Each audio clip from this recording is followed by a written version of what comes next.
with details on Mercedes Moné's deal with AEW and more. This is Wrestling Rambles. My name is John, and you're watching the Wrestling Report. Before we move on, make sure you subscribe to Wrestling Rambles with notifications on, and don't forget to like the video.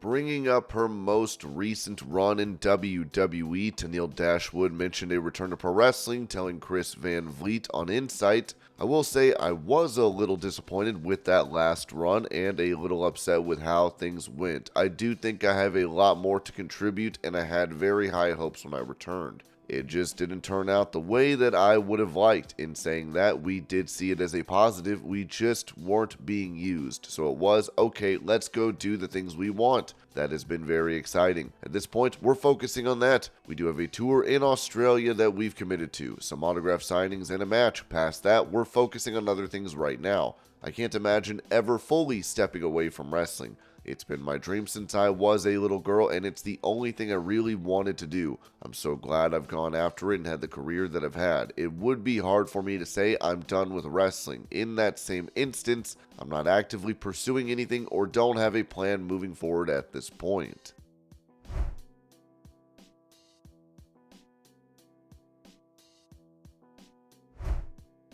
Going over her early days as a part of WWE, Nia Jax said this on Booker T's Hall of Fame podcast. "When you first get thrown into WWE, you're kind of like on your own. You're just like a little baby deer, and they're like, okay, here you go, figure it out. At least it was for me. I was trying to figure out who I was, who Nia Jax was, as I was trying to train."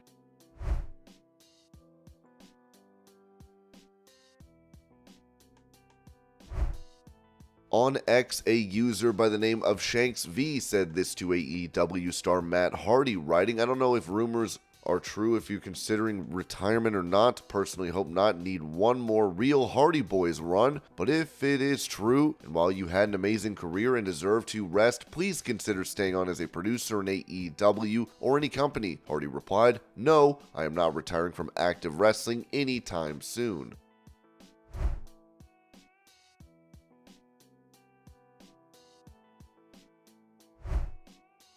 Recalling his segment with The Rock from SmackDown in September, Austin Theory told the Babyfaces podcast, "I found out maybe 30 minutes before, and then yeah, I actually met The Rock 5 minutes before that. We went out there and just felt the crowd like everything Rock. That's funny I say The Rock, but yeah, everything just flowed. It worked out really well. Maybe I wasn't supposed to say what I said to The Rock, but I said it because I had to say it. Had to put everybody on notice."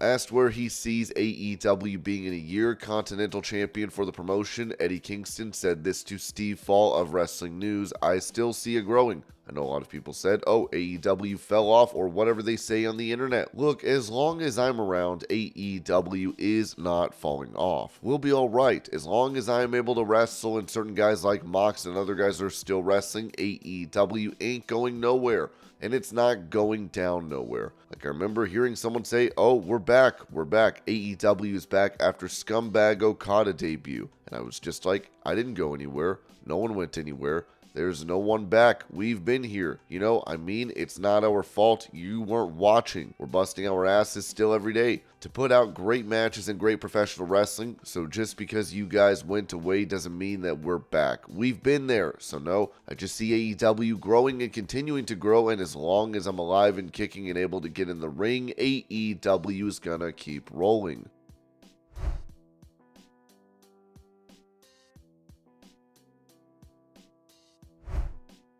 Speaking about being one half of the NXT Tag Team Champions with Braun Breaker, Baron Corbin told WWE's The Bump, "It feels good. I can't lie about that. It feels amazing to have this and walk around with this title and be proud of that. I went into NXT with no expectations, and Shawn and Baldo and Russo, they all grabbed a hold of me and they're like, let's let you do your thing. They've kind of let me really come into my own, and it's made it exciting for me to go to work every day again. It's made me excited to go in the gym and put in the extra work. I got a tag partner. People don't know. My contract was running up at the end of the year, and it's kind of one of those things. It's a question of like, what am I doing? Do I need to go and find myself or whatever? NXT was going so well, and the opportunity to work with him, I was like, man, this is where I belong. This is how we get the life back to what I'm doing.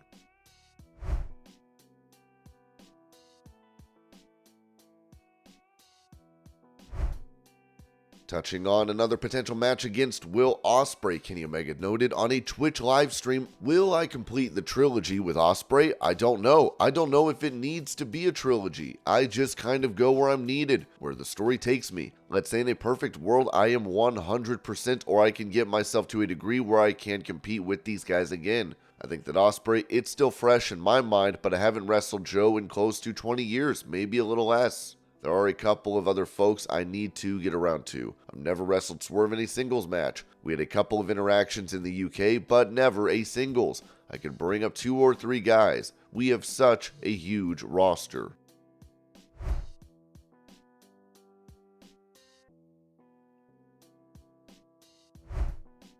Mentioning a new coach over at WWE, Ringside News said that while training at the Performance Center is one, many former stars have used it to perform as a guest coach for the up-and-coming stars on the WWE roster. As per a recent report from PW Insider, former WWE and WCW star Dave Taylor has been training at the Performance Center this week. The report also stated that Taylor showed up at the center as a guest coach for the week and has been helping other stars train better. Since CM Punk's return, his trainer, Ace Steel, has also been to the Performance Center as a guest coach. With WrestleMania 40 ahead, numerous more names might make it to the Performance Center as a guest coach. While Dave Taylor has served as a guest coach at the center this week, him making an appearance on NXT would be a massive surprise. Since his stint in WWE ended in 2008, the star hasn't been spotted on WWE TV. However, things might change with the WrestleMania week dawning upon us.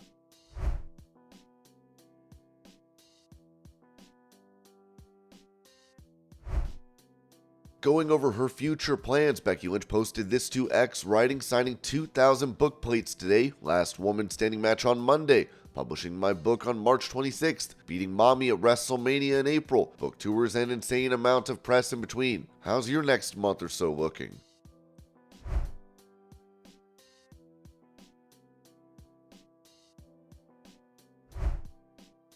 Talking about an upcoming cash-in of his Money in the Bank contract for a world title match, Damian Priest told the Babyfaces podcast, just waiting and seeing. I got until July to cash in Money in the Bank. I'm good. It doesn't expire at WrestleMania.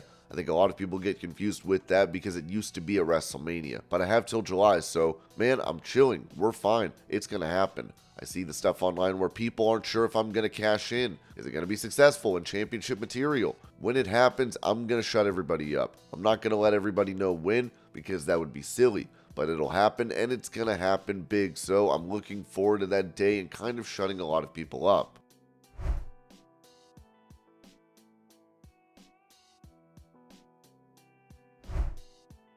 Defending the decision to book Velveteen Dream, promoter of Dynasty, Chris Envy told Bucklebomb Entertainment, very rarely do I get starstruck. Shawn Michaels, I was starstruck when I met him backstage, and Velveteen Dream, huge star. The charisma, the presence. Talking to Patrick Clark, he is not that person at all. He is so quiet, soft-spoken, and humble. He is one of the nicest people I've ever met. We spent a couple of hours together that day. He was so nice, one of the nicest people. We're not friends, we exchanged texts and posts, but I see him as a friend. He was so nice. He was one of the last people to leave. He was breaking down chairs. He said hello to everybody. He took pictures. Class act all around. We got a lot of flack because we also had Rita Chatterton, the former WWE referee who accused Vince McMahon of rape, on the same show. She was in the news for other things as well. She was super supportive of Velveteen. Super supportive. She was like, he's such a nice guy. They were shoulder to shoulder. There was nothing uncomfortable about the situation. She told me to give him her number and have him reach out to her because he needs people who are going to support him. All of these people that are coming at me, you're not family entertainment. It's easy to say that, but if I had Vince McMahon on my next show, all those clowns would still be buying tickets.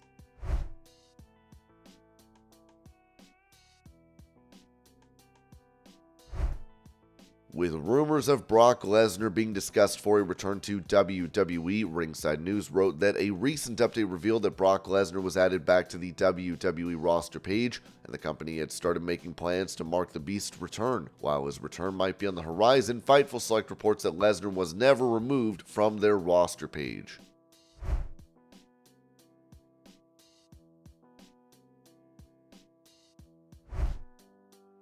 With her having her last match in WWE in January of last year, Alexa Bliss was asked this during a Q&A on X. "You ever plan on returning?" She simply said, "Yep."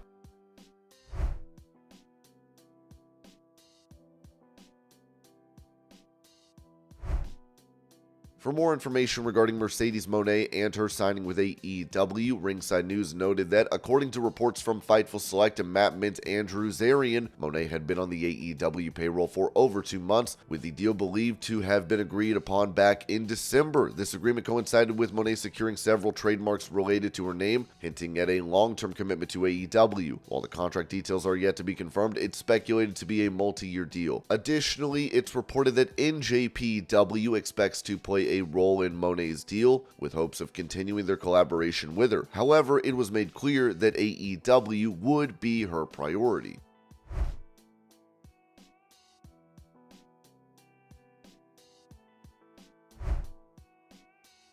Asked about the favorite era of her career in WWE, Alexa Bliss said this on X, working with Wyndham Bray Wyatt.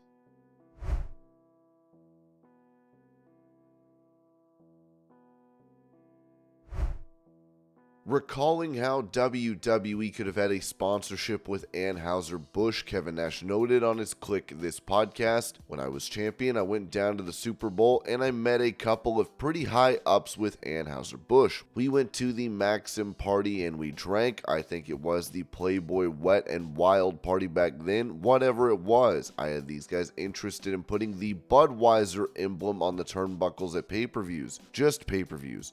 Not Raw, just the pay-per-view, something people were buying anyway. I knew what production was costing. They were talking around $200,000. I brought it back.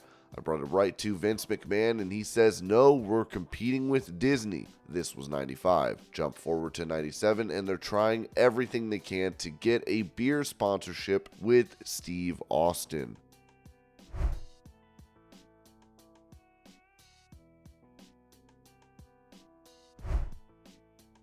On X, a user by the name of Friendly Wrestling said this about Cody Rhodes, writing, 2013 at WrestleMania 29, get cut from the match. 2023, 10 years later, at WrestleMania 39, get a main event with Roman Reigns for undisputed title. Journey tells everything. Rhodes replied, know your value, but beyond that, dig in and do the work and don't turn a blind eye to valid criticism. We play in a game where you should constantly improve and seek that final form.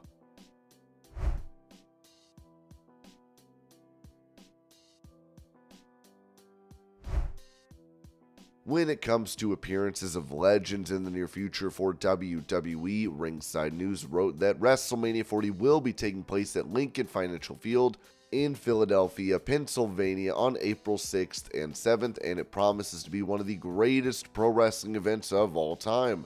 PW Insider has reported that WWE is set to bring in several notable names for WrestleMania 40 week. Among these are former two-time women's champion Michelle McCool, legendary manager Jimmy Hart, and WWE Hall of Famers Ron Simmons, JBL, and Kane.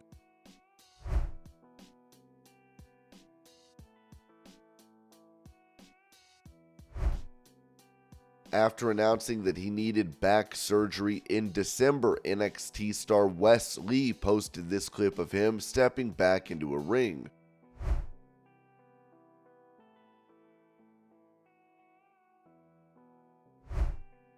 In a video posted to X, Drew McIntyre would take a shot at his WrestleMania opponent, World Heavyweight Champion Seth Rollins. It's been a minute since we've done one of these, so thought I'd check in. It's been a bit crazy since Australia in the chamber, but I wanted to have a chat with you guys, a little catch up, because I can't wait till next Monday, to be honest.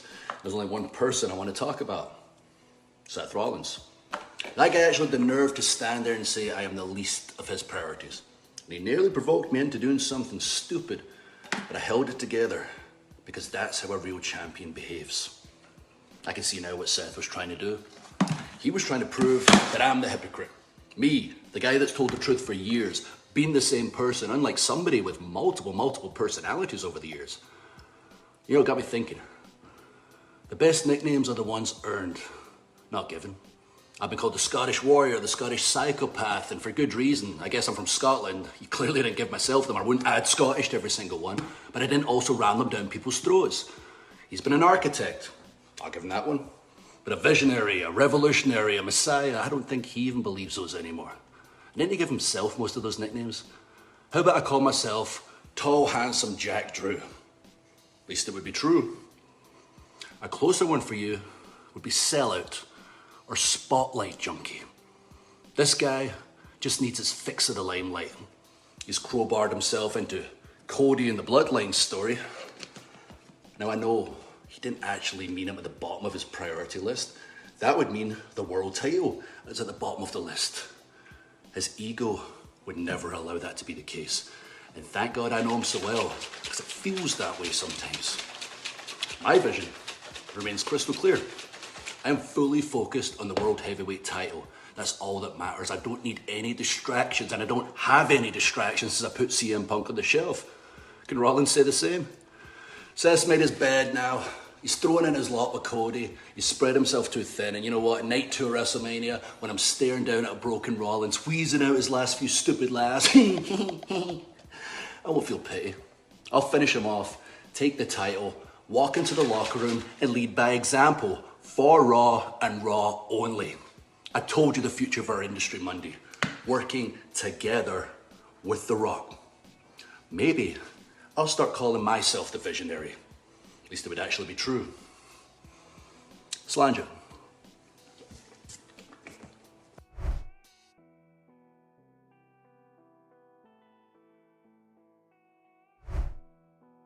Going over life after retiring from pro wrestling, The Undertaker said this on his 6 Feet Under podcast. My transition. I knew my time had come, but I wasn't ready for it to come. I just knew that my body couldn't deliver what my mind and my heart wanted to give the fans, and it was kind of difficult.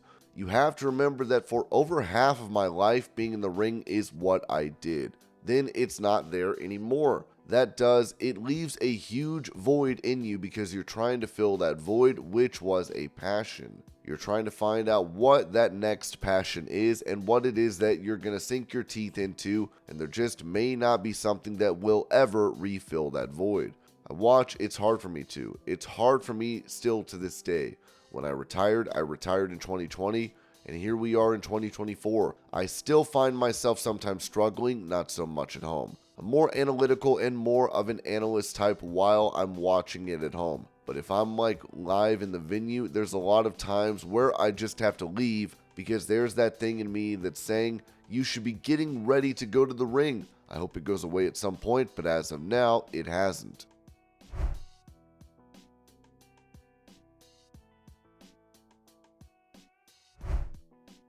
Taking to X, Arianna Grace wished her father, Santino Marella, happy birthday, writing, "To the most loving and adorable dad a girl could ask for. Happy half a century. Even at 50, your childlike adventurous spirit and positivity are unmatched. Thank you for always believing. I love you very much."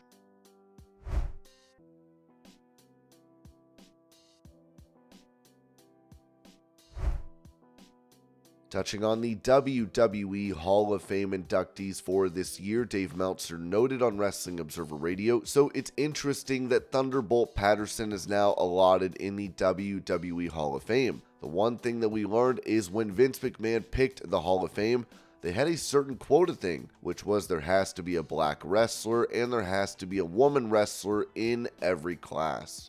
And in the new Hall of Fame, it appears that that is the same thing. There's one woman, which was Bull Nakano, and Thunderbolt. So that's the deal. Thunderbolt announced today, and then probably, I don't know if it'd be tomorrow or Friday or whatever, but Leah Maivia, The Rock's grandmother, will be announced as a promoter. Dwayne is going to give the speech.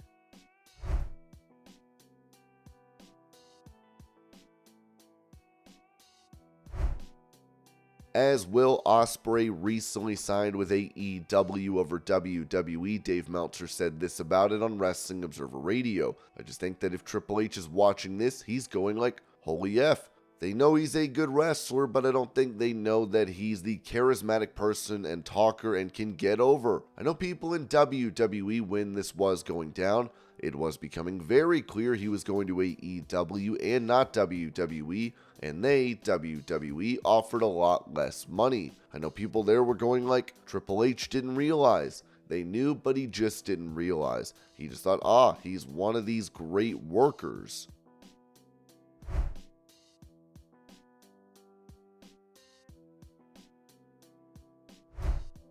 In some unfortunate news, Jackie Crockett has passed away, as Ringside News writes. While the wrestling industry has been enjoying massive success lately, the WWE Universe has also been mourning the losses of some of the biggest names in the industry. Former WCW personality Jackie Crockett has also passed away after spending a month in the hospital struggling with his health. Jackie Crockett served as the lead cameraman for the Jim Crockett Promotions, his father's company. He joined WCW to begin a career-long journey which ended following the last episode of Monday Nitro. Jackie Crockett comes from a massive wrestling family, with his father, Jim Crockett, being a former professional wrestler. His brother, David Crockett, is also a former professional wrestler and an announcer. Addressing his brother's demise, as per PW Insider, David revealed that everyone had lost hope in Jackie's health numerous times before the latter fought his way back to life. It has been a long journey for Jackie, and he went out his way. Tonight, Jackie's breathing was very labored, and when we thought he was gone, he would come back like a wrestling false finish. Jackie Crockett is said to be buried in Bristol, Virginia, the place where his parents and brother Jim Crockett Jr. have been buried.